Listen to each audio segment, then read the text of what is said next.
This channel does not promote any violent, harmful, or illegal activities. All content provided by this channel is meant for an educational purpose only. রবিবাসরীয় vote প্রচারে শিবপুর বিধানসভা কেন্দ্রের BJP প্রার্থী রুদ্রনীল ঘোষ আজ দাসনগরে একটি মন্দিরে পুজো দিয়ে দলীয় কার্যালয়ের উদ্বোধন সেরে বাড়ি বাড়ি গিয়ে জনসংযোগ করেন তিনি। প্রচারে গিয়ে দেখেন কিছু রাস্তায় জল জমে রয়েছে, তাকে পেয়ে মানুষ তাদের দুর্দশার কথা বলেন। নিকাশির সমস্যার সমাধান না হলে কাউকে ভোট দেওয়া হবে না বলে জানান এলাকার বাসিন্দারা। প্রার্থী রুদ্রনীল ঘোষ এলাকাবাসীদের বোঝান, জিতে এলে সমস্যার সমাধান অবশ্যই হবে।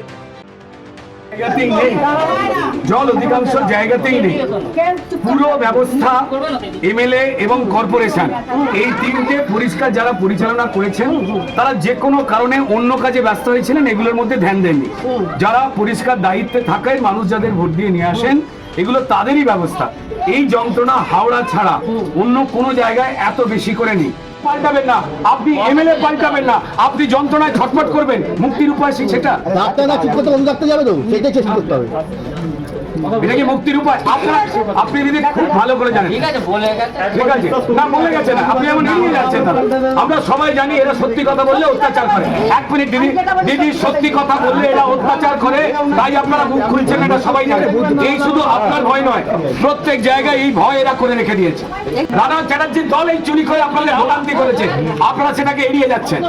আপনারা ভালো করে জানেন কারা অন্যায় করেছে, কারা চুরি করেছে, কারা কর্পোরেশনকে বন্ধ করে রেখে দিয়েছে। যদি তাদের পক্ষে যদি থাকেন তাহলে তো কিছু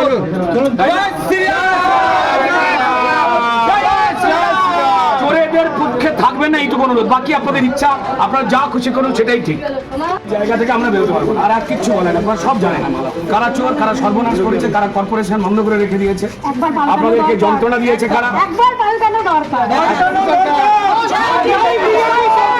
এই যে পাল্টানোর কথাটা বললেন, এই ক্ষেত্রে বিজেপি মানুষ বলছেন যারা ভয়তে মুখ খুলতে পারছেন না। আমি জানি না এরা পোস্টার লাগায় কি করে, আমি জানি না এরা কোন মুখে পোস্টার লাগায়। কর্পোরেশনকে বছরের পর বছর অকেজো করে রেখে দিয়ে জল ড্রেন সেগুলোকে ঠিক না করে হাওড়াটাকে পুরো এরা জঞ্জালের স্তূপ বানিয়ে রেখেছে, যেন মানুষ থাকে না। এদের একটাই কাজ, চুরি করো, পুকুর ভরাট করো, বিল্ডিং বানাও, মানুষ মরুক। এখন ভালো সাজতে এসছে। আপনারা সবাই জানেন যে চরম ক্ষতি কে করেছে, কারা করেছে। মানুষ অসুস্থ হয়ে যাচ্ছে, বাড়ি থেকে বেরোতে পারে না। আকাশে মেঘ করলেই প্রত্যেকের মনে কালো মেঘ নেমে আসে যে বাড়ি থেকে বেরোবো কি করে। সবাই জানে মানুষকে এত ভয় দেখিয়েছে তৃণমূল মুখ খুলতে পারছে না। উন্নয়নের বোর্ড ঝুলিয়েছে যেখানে মানুষ, এদের লজ্জা নেই। আপনারা প্রত্যেকেই ফিল করেছেন পাল্টানো দরকার, তাই বিজেপি সরকার। আপনারা জানেন, দেখুন এটা হাওড়াবাসীর যন্ত্রণা যে তারা তৃণমূলের কাউন্সিলর, তৃণমূলের এমএলএ এবং তৃণমূলের মন্ত্রী বানিয়েছিল বিশ্বাস করে, যারা মানুষের ট্যাক্সের টাকায় মানুষকেই পরিষেবা দেওয়ার জন্য কর্পোরেশন থেকে শুরু করে কাউন্সিলর, এমএলএ তারা দায়িত্ব নেবেন। কিন্তু দীর্ঘদিন ধরে এটা দেখতে পাওয়া গেছে যে যে দল তৃণমূল, যাদের লুট ছাড়া কাজ নেই, চুরি ছাড়া কাজ নেই, তারা মানুষকে মানুষ হিসেবে গণ্য না করে ড্রেন, জল নিকাশি ব্যবস্থা, সামান্য বৃষ্টিতেই আকাশে মেঘ করলেই এখানে হাঁটু জল জমে যায়। এই মাত্র ঘুরে এলাম যেখানে আপনারা প্রত্যেকেই দেখেছেন, শুধুমাত্র ভি রোড নয়, নর্দমার জল রাস্তায় চলে আসে, মানুষ বেরোতে পারে না। সামান্য যদি বৃষ্টি হয় সেখানে মানুষের জীবন কিন্তু বিপর্যস্ত হয়ে যায়। কোনো নিকাশি ব্যবস্থা নেই, কারণ প্রত্যেক জায়গায় যেখানে পুকুর ছিল বা খালি জমি ছিল যেখান থেকে জল বের করে দেওয়া যেত, সেই জায়গাগুলো পরিষ্কার না করে কর্পোরেশন থেকে যা টাকা এসেছে, এমএলএ এর কাছে যা ফান্ড এসেছে, এই শিবপুর বিধানসভাতে সমস্ত কিছু নাগাড়ে চুরি হয়েছে। এটা প্রত্যেকটা মানুষ জানেন। তৃণমূলের কাছে মানুষ শুধুমাত্র টাকা রোজগারের জন্য ঘুঁটি, তাই প্রত্যেকটা মানুষের জনজীবন শেষ। এখানকার ময়লা পরিষ্কার হয় না, কার্যত হাওড়াটাকে ডাস্টবিন বানিয়েছে, রোগ জীবাণু বাড়ছে। অপরিকল্পিত ব্যবস্থা, কোথাও রাস্তা ঠিক নেই, ড্রেনের জল মানুষের শোবার ঘরে বাড়িতে চলে আসে, আর বৃষ্টি হলে ভাববার কোনো অবকাশই নেই যে কি ভয়ঙ্কর পরিস্থিতি হয়। বারবার তাদের বলার পরেও তারা ঠিক করেনি। রোগ জীবাণু বাড়ছে, মানুষ অসুস্থ হচ্ছে।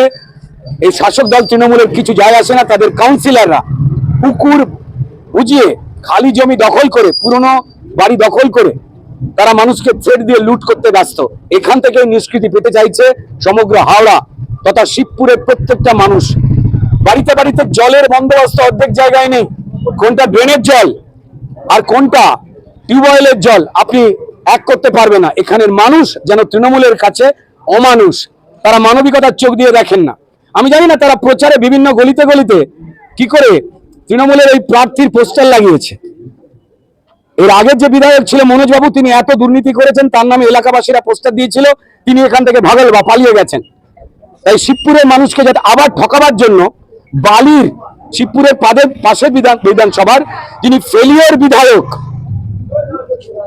তাকে এখানে তুলে আনা হয়েছে। আর বালিতে তৃণমূলের নতুন যে প্রার্থী এসেছে কৈলাস মিশ্র, তিনি মিডিয়ায় লোকের সামনে হাত জড়ো করে ক্ষমা চেয়ে বলে বেড়াচ্ছেন, রানা চ্যাটার্জি যা ক্ষতি করে গেছে আমায় ক্ষমা করবেন।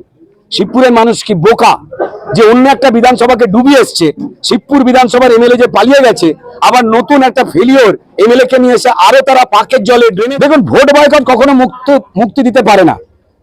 এই ভোট বয়কটের কথা যারা বলছেন তারা জেনে রেখে দেবেন, ভারতীয় জনতা পার্টিকেই ভোট দেবেন।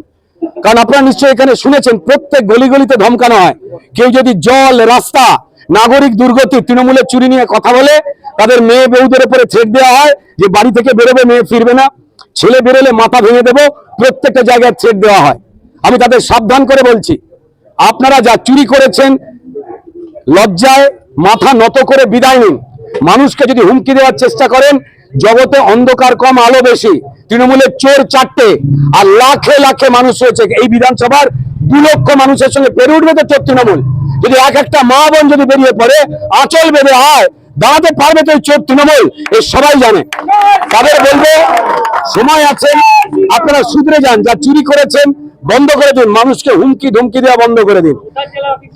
মানুষ এখানে ডেঙ্গুতে এক গাদা মানুষ তারা ভোগে, এখানে হেলথ সেন্টার গুলো ঠিক নেই, যা আসে মানুষের ট্যাক্সের টাকায় সবটাই এরা চুরি করে, এ সবাই জানে। এই টোটাল তৃণমূল থেকে পশ্চিমবঙ্গ নিষ্কৃতি পেতে চাইছে। 500 বছরের পুরনো শহর আমার হাওড়া শহর, আমার বাড়ি যেখানে, স্কুল যেখানে, কলেজ, পড়াশোনা, ছাত্র রাজনীতি, সংস্কৃতি চর্চা যেখানে, এখানে সব মানুষ কেউ আমার ভোটার নয়, তারা আমার প্রতিবেশী। 10টা বাড়ি অন্তর অন্তর আমার হয় বন্ধুরা থাকে, মায়েরা থাকে, দিদিরা থাকে বা দাদারা থাকে। তারা যন্ত্রণায় রয়েছেন, তারা বদল চাইছেন, সবাই একই কথা বলছেন, পাল্টানো দরকার, চাই এটা মানুষের ধ্বনি। আর সবাই জানে মানুষের জন্য লড়াই করতে গিয়ে ভারতীয় জনতা পার্টির প্রায় 300-র উপরে কর্মীকে খুন হতে হয়েছে। তারা কেউ নিজের জন্য লড়াই করেনি। যাদের চাল, ডাল, চাকরি বা নাগরিক পরিষেবা চুরি হয়েছে, তাদের কথাই ভারতীয় জনতা পার্টির শক্তি কেন্দ্র স্তরের, বুথ স্তরের কর্মীরা মানুষের ঘরে ঘরে বলছিল বলে তাদের খুন করা হয়েছে। তাদের বলবো, যারা এই নোংরামি করেছেন, তৃণমূলের ভাইদের, যারা এই পাড়ায় থাকেন, আর দাদাগিরি করবেন না, চুপ করে থাকেন, ভালো থাকুন, শুধরে যান।